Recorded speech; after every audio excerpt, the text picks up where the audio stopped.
Thank you so much for your honesty in this space. It is greatly appreciated. I think more young women need to hear this, and I think a lot of the elders need to have more of these conversations with these young women. Because I will use me as an example. I once really wanted to get married. I loved kids. I wanted to have a really big family. And I couldn't figure out why it wouldn't really work for me. It's not like I went out and like dated a whole lot of men or anything like that. I grew up in a strict household, so that was a no-go. But I kind of was just observing how men were moving, and I was like, if I'm moving this way like I want to be a wife, why these men ain't moving like they want to be a husband? And then that's when I realized that the shit was an illusion. The shit is not real. This fairy tale that they sold to women, like, oh, you know, you can have the career and then you get your husband and then you have kids and you have a family legacy and you build and you do all this stuff. That shit never existed. I thought that it was just this generation. I thought like, oh no, that shit's dying out. I thought we was losing recipes. Nah, that shit never existed. Welcome back to the channel. You see the information on the screen, so you already know what I'm about. So let's get into it. So this lady is basically saying that, you know, women were sold a bill of goods and that honestly, you know, marriage doesn't work like that. And she was referring to a comment where the person says, marriage and motherhood ruined me physically and mentally. Marriage did not prevent me from becoming a single parent, i.e. a single mom. I'm angry at the church and my parents because it was all a lie, an illusion. Now, before I get too deep into this, I want to remind you of the proverb that talks about, okay, do not go to angry people or you will learn, to be like them and you'll basically ruin yourself. All right. And the reason why I'm saying this is because, you know, in the comment, you know, that the lady is responding to, and I think even with a lot of the stuff that she's talking about, I think one of the main problems here is that we're dealing with so many different layers, of information. And when we start to talk about what's out here on the internet, a lot of times it's a lot of pain. And people are trying to do their best with that. They really are trying to help you. They're trying to keep you, from falling into the traps. But the problem is they're generally very one-sided. All right. Since I've been doing this channel and, I've always talked to both men and women. And, it's always this delicate balance because, I'm always very thankful for the people that continue to watch, no matter what the subject is. But, I'll be honest, as I talk more to men and deal with their problems, especially because I think I'm out on YouTube, I get a lot more attention. And those videos tend to get a lot more love. When I start talking more to the women, it seems like they want me to wrap it up in 5 minutes. And sometimes it's a little bit more deep than that. And I think that's part of the problem because she's literally asking, saying, okay, where are the elders and the people of the church and parents and different things like that? And see, a lot of this stuff can't be explained away in a 1 or 2 minute video. Now let's get directly into it. The main problem that, again, a lot of the women are having, it really boils down to one thing and one thing only. And that is you're picking the wrong men. One of the things that always comes up, it literally just came up. I went to a family event recently and it came up in that event where one of the people there just swore up and down that the ratio of men to women in Atlanta is like 5 women or 6 women for every 1 man. And it always comes up. It's always this huge narrative. And I have done so much research on it. I'm going to play you a video that just basically shows, okay, the real ratio from a woman's perspective. Of black men in the age group of about 25 to 54 in comparison to black women is actually 83 to 100. So, and the first time I did research, I came out with 88 men for every 100 women. And I'm probably going to redo it, maybe do a more updated video that's a lot more concise, so that, people are doing, I can put it out on social media. But the bottom line is there's lots of men. There's always been lots of men. And I was, like I said, as I was talking, like I said, to a family member about this and trying to explain, she wouldn't listen. And then recently I was talking to a friend And we were talking about this scenario where you have this one man, generally a Pookie or a Raymond, which has basically gone out into the world, and they have multiple babies, mamas, and they've created multiple children. So you generally have this one guy who's basically had 5 children or 6 children, generally by 2 or 3 women. All right. And this whole concept of the papa being a rolling stone and all this other kind of stuff has always been within the black community, all the way back to slavery. All right. And see, one of the problems is with a lot of women is that they really don't get this. And here's the point. Most men just don't move in a way that a lot of women want them to.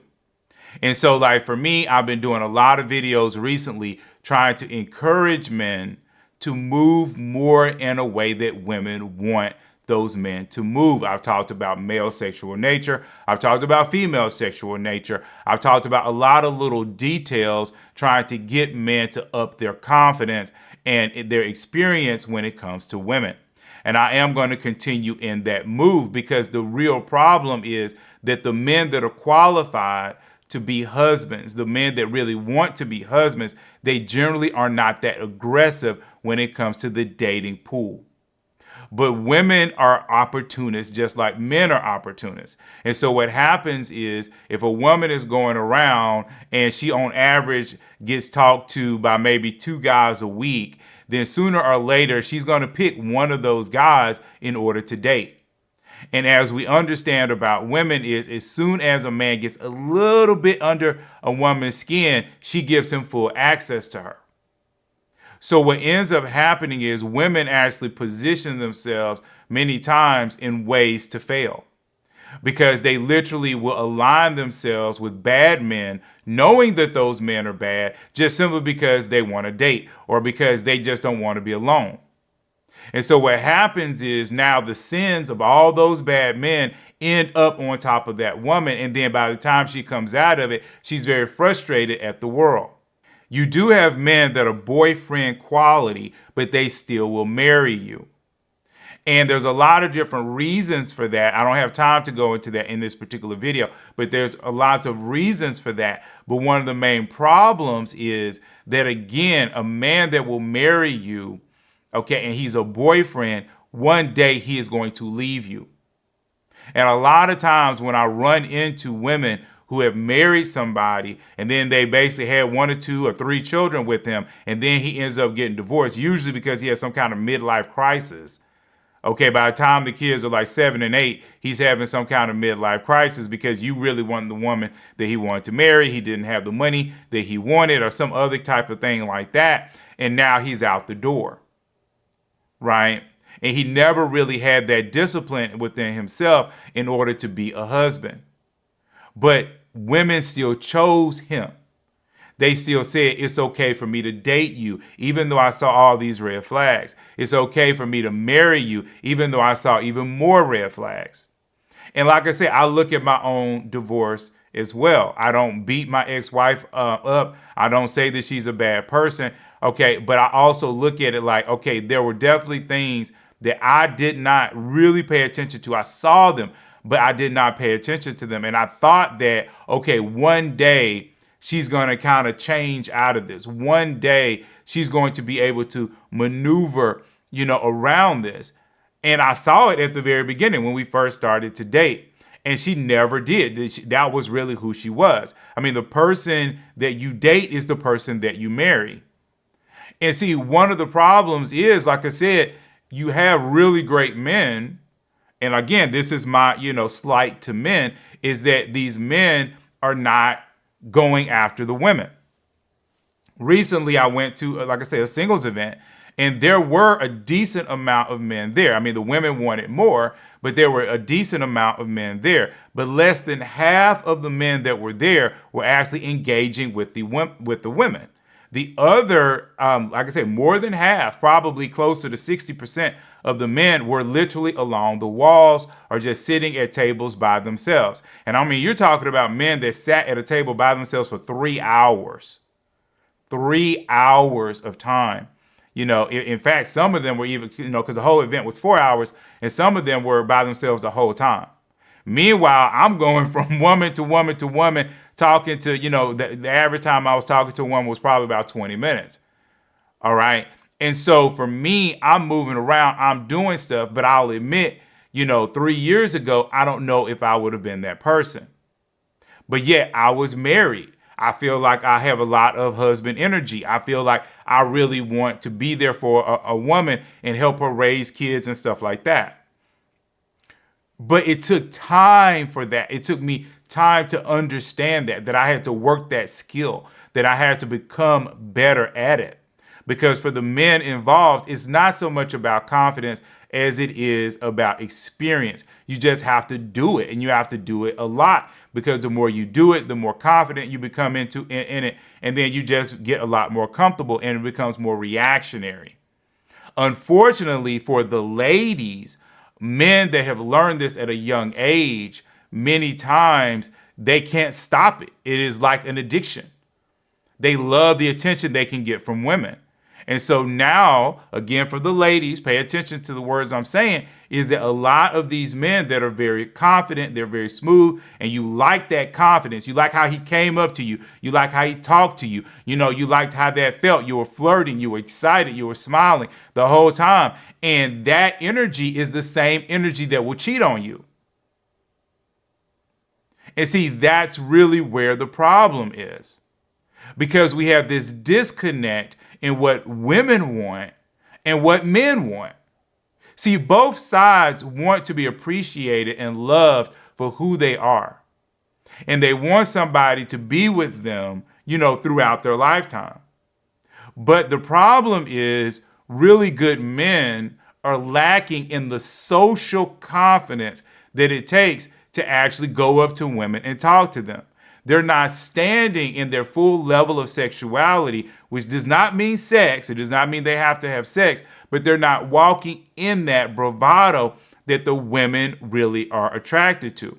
And then on the other hand, women are going out and they know that this bravado man that's in front of them is a bad man. They've talked to him on the phone. They might have went out on 1 or 2 dates with him, and they know that he's really not what they want, but then they basically stay with him anyway, and then they ruin their lives, and then they get mad about it on social media. The same way men will be over here, and then they never work that skill. They never become better, and so now they get mad, and then they're out on social media, and both sides are yelling and arguing at each other, and nobody's really listening to what's happening on the other side. Now, for years, I actually, went out and I would just try to get people, like when I first started Christian Singles Connect, I was really trying to get both sides to come to the middle. I was trying to get women to take 2 or 3 steps, and I was trying to get men to take 2 or 3 steps, but that is in essence where the problem is. Because as she's talking about the fairy tale, okay, the fairy tale for a lot of women is a reality. But those women position themselves and have the knowledge to know how to navigate. The woman in the comment did not have the knowledge to know how to navigate. And the lady in the video, at this point, in this juncture, and even how she talks about it, these men out here, these men out here, these men out here. Again, which men are you talking about? Like for me, and I've said this before, I don't go to clubs. That's not where I'm going to be. I don't go to hookah lounges. That's not where I'm going to be. I'm thinking about starting to go because evidently that's where everybody is. But the bottom line is, those are places I really don't like being. I don't feel comfortable in those environments. I don't think that those environments, really talk to who I am and things like that. But if she is in this environment, the lady in the video, if she is in those environments and then she's basically talking to the average man who comes to those environments, again, what do you think you're going to get? And even if you try to find a man in the church, again, who is he? Why do you like him? What is he really dedicated to do? Okay, what is his aura? Okay, if you're flirting with a guy in church and he seems like the type of guy that would flirt with every woman that passes him by, again, why would he be faithful? If you're dealing with a pastor, okay, that doesn't have a lot of rules and regulations upon himself, knowing that he's going to be attacked by his weakest place, from the devil. That's where the devil's going to attack him. And then he doesn't put up barriers to protect himself. Okay, even if you talk to the pastor, if he was a single guy, it still could end up in failure, or deacons or whoever. Because these are men that walk in power, and a lot of the women in the congregation know who these men are. So therefore, like in high school, these men are popular. Okay? And so now, even in the church, you have these popular men who get a lot of attention, and they have to have a lot of barriers up to keep themselves from cheating or from doing someone wrong, right? And so again, you have to watch it. And while for a lot of women it is very attractive for them to want the man on stage, the man in the audience might be a much better pick. Even though you don't know him, even though he's not popular, even though you're not comfortable with him, right? And that's why I say there's all these different factors, that people don't like to talk about in their own walk. But like I would say, even from the women listening and even for the men listening, I recognize the problem within me. I knew who I was, but I knew I had to create this new skill so that, I could basically turn the tide in my own romantic life and get closer to the place that I want to be for marriage. So I took my old skill, one of my old skills, and I kept that one, and I kept that one going. But then I said, okay, I've got to learn this new skill. I have to learn how to talk to random women when I'm just walking around. If I see someone that I'm interested in, I have to figure out, okay, how to talk to her, how to get out of my head, how to get into the moment, okay, how to feel confident in that moment. And like I said, I've struck out a lot of times. But then I started to, to make headway and start to make changes. And I started to listen to the other, people out here that teach men how to date well and teach men how to talk to women and approach women. So now that had to become at least a skill that I felt like I was like 80% in. I had to be 80 out of 100% in that skill, for me to feel confident, right? And so I feel like with women, they have to do the same thing. A lot of women have to get better at picking men. And they have to own up and take accountability of the fact that they pick a lot of really crappy men. Because these men might have the aura of what they think that they want, but it's not really what they want. All right? So I just thought that this one was interesting. And I do think that there's more I could say, but I don't want to make this video too long. Anyway, remember every other Thursday, we do Thursday Talks. In June, those Thursday Talks are just going to be Zoom call only. They will not be live, okay? So in June of 2025, they will not be live. Also remember to like, subscribe, and I'm going to see you all in the very next video.